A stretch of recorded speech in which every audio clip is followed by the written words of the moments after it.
Most people believe they are in control of their lives. They manage schedules, build careers, maintain routines, and make plans years into the future. On the surface, that looks like strength. But control is not proven when life is smooth. It is revealed when something unexpected disrupts it. Notice what happens when criticism arrives without warning, when someone questions your competence in front of others, when traffic delays you and your plans unravel. The voice tightens. The body reacts. Words come faster than thought. In seconds, composure dissolves. The illusion becomes visible. You may control your income, your appearance, even your environment. But if a single comment can ruin your entire day, what do you truly command? If another person's mood can dictate your behavior, how stable is your power? Most people never realize this. External order is fragile without internal governance. We confuse organization with mastery. We mistake busyness for strength. Yet under emotional pressure, many collapse into impulse. The Stoics understood a truth that still unsettles modern minds. Real control is not about forcing outcomes. It is about mastering response. Circumstances will shift. People will disappoint you. Events will unfold outside your preference. That is inevitable. The real question is not whether disruption will come. It is whether you remain steady when it does. If you cannot control your inner response, then every other form of control is temporary. And temporary control is not power.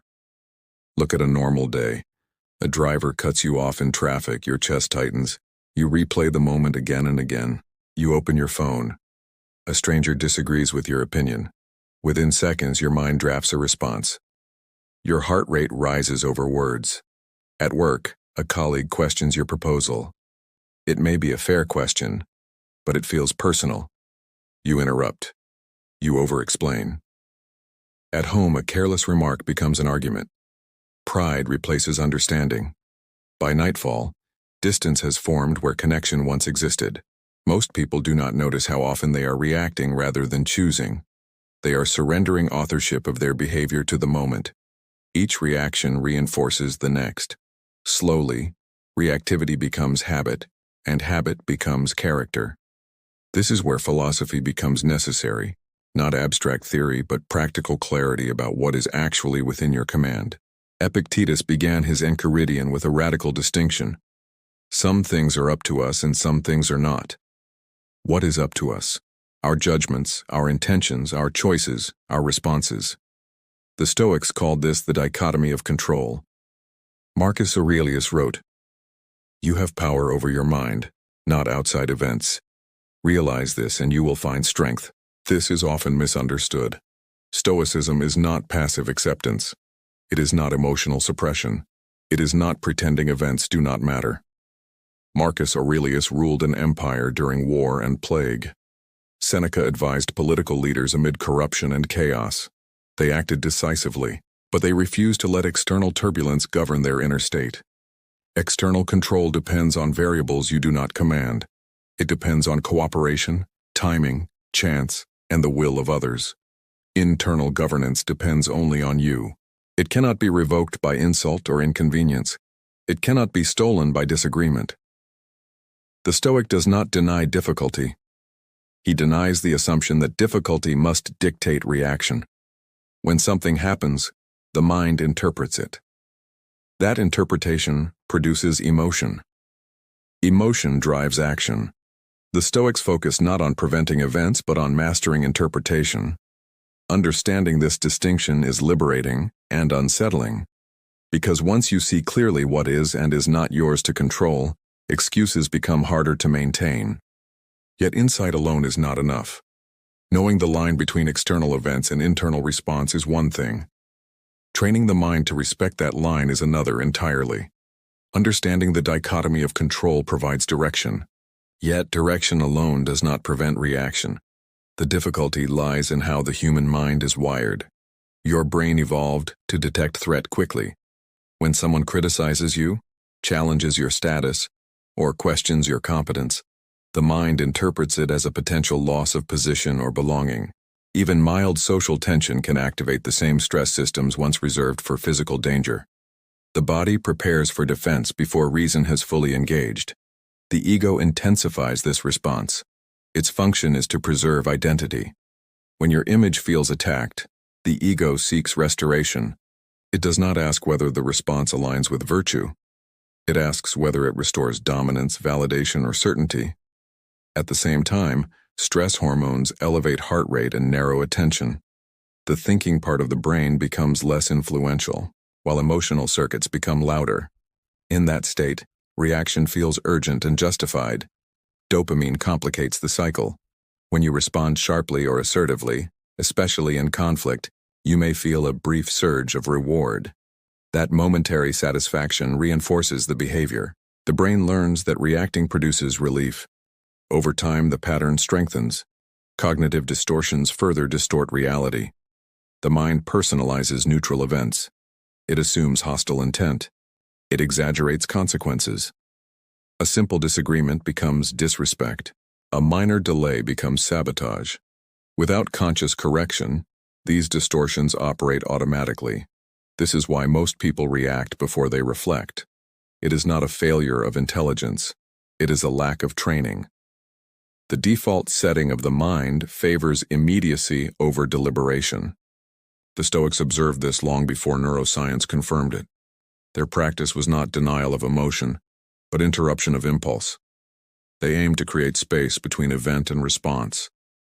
When you understand the machinery behind your reactions, you gain leverage. Awareness slows the chain, and once the chain slows, control becomes possible rather than theoretical. Consider two people facing the same situation. Both are criticized publicly. The first reacts immediately. He interrupts, defends, and justifies. His tone sharpens. The room tightens with him. Even if he is technically correct, he appears unstable. The criticism lingers longer than it should. The second listens. He pauses. He separates tone from content. If there is truth, he accepts it. If there is none, he remains composed. His restraint shifts the dynamic. The room notices the difference. One loses credibility. The other gains authority. Now imagine failure. A project collapses.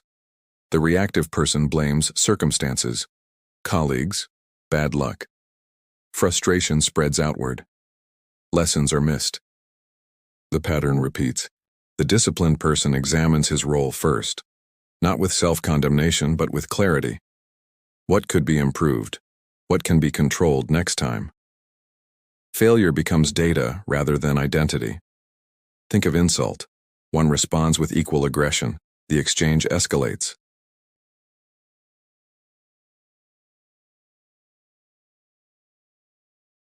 Words become careless. Relationships strain. Over time, this pattern builds a life defined by volatility. The governed mind operates differently. Stress becomes a signal to slow down. Decisions are measured. Words are deliberate. Stability compounds. The contrast is subtle in the moment but dramatic over years. One path creates cycles of conflict and regret. The other builds quiet strength and trust. This is not about appearing calm. It is about becoming unshaken, and that difference shapes everything that follows. Understanding philosophy is valuable, but control becomes real only when it is practiced. The Stoics did not rely on inspiration. They relied on structure. What follows is a practical framework you can apply in real time. The first step is awareness of the trigger. Before control is possible, you must recognize the moment your body shifts. Tight chest, rising heat, rapid thoughts. These are signals. For example, when a colleague questions your idea and you feel immediate irritation, that sensation is your cue. Awareness interrupts autopilot. The second step is cognitive separation. Remind yourself that the event and your interpretation are not the same.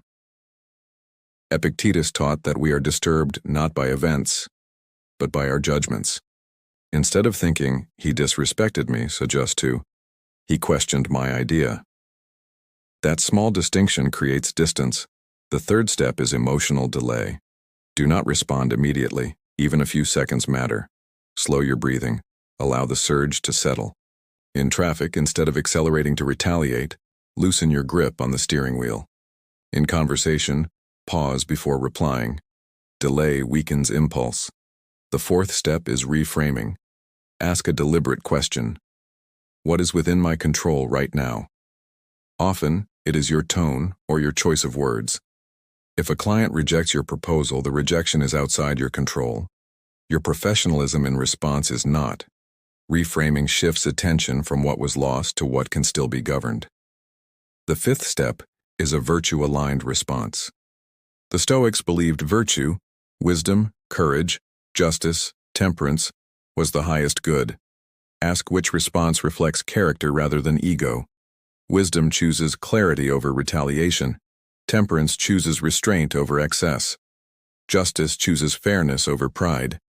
Consider a relationship disagreement. Awareness catches the rising frustration. Cognitive separation distinguishes tone from intention. Emotional delay prevents escalation. Reframing asks, what outcome do I actually want? Virtue then guides a measured response. This framework is not about becoming passive. It is about becoming deliberate.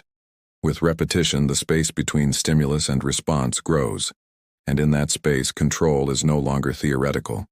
It becomes practiced strength. Imagine you are in a meeting. A colleague dismisses your idea abruptly. You feel the familiar surge of defensiveness. Awareness catches it.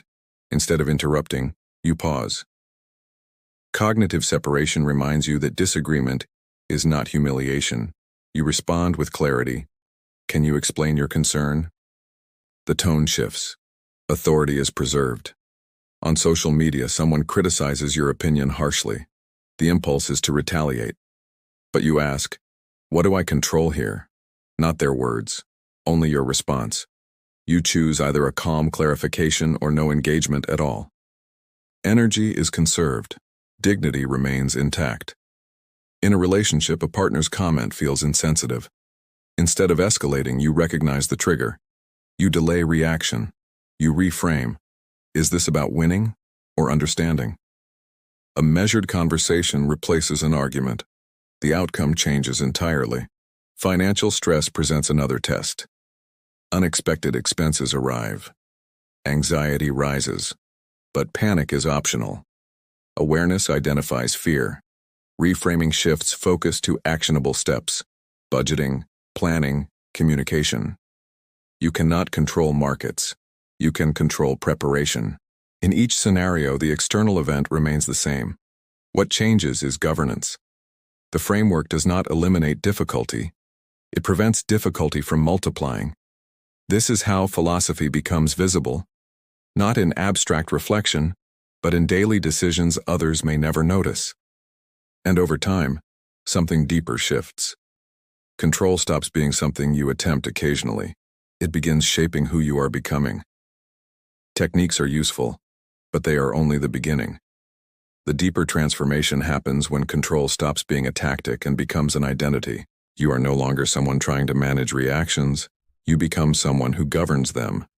The Stoics believed virtue was the highest good. Wisdom allows you to see events clearly rather than through distortion. Temperance gives you restraint when impulse pushes forward. Courage allows you to remain steady when pressure rises. Justice ensures your response is fair. Emotional governance is not suppression. Suppression buries feeling without understanding it. Governance acknowledges emotion but refuses to let it dictate action. There is strength in that distinction. It requires more discipline to pause than to retaliate, more courage to remain composed than to erupt. Over time, this shift changes how others perceive you. Calm becomes consistent. Decisions become measured.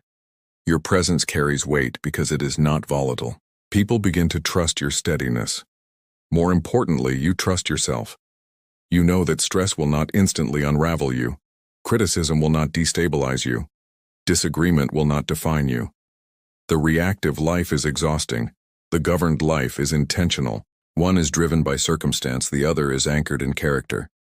This is the real reward of control. Not dominance, but authority over yourself.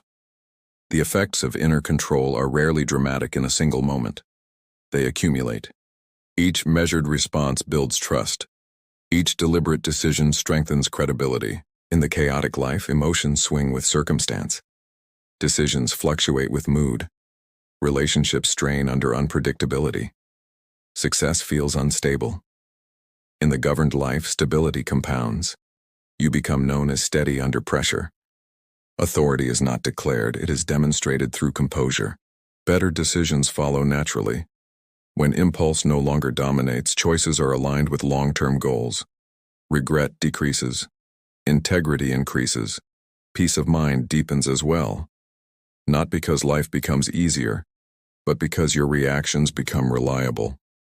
Uncertainty feels like terrain to navigate. Quiet authority emerges from this consistency. It does not demand attention.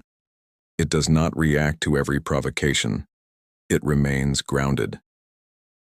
At the beginning, we questioned the illusion of control. Now the distinction is clear. Control is about governing the one place where your authority is absolute. The world will continue to provoke you. Plans will fail. Opinions will clash. What changes is whether those events command you. Marcus Aurelius reminded himself daily that strength lies within the mind. Epictetus insisted that our judgments, not events, disturb us. If you cannot control your inner response, you control nothing. But if you can govern that response, you reclaim authorship of your life. This is not about appearing calm. It is about becoming steady. Not about suppressing emotion, but mastering it. Quietly, consistently, deliberately. Subscribe to the Dark Stoic for deeper lessons in practical stoicism. Control may begin internally, but its effects shape everything.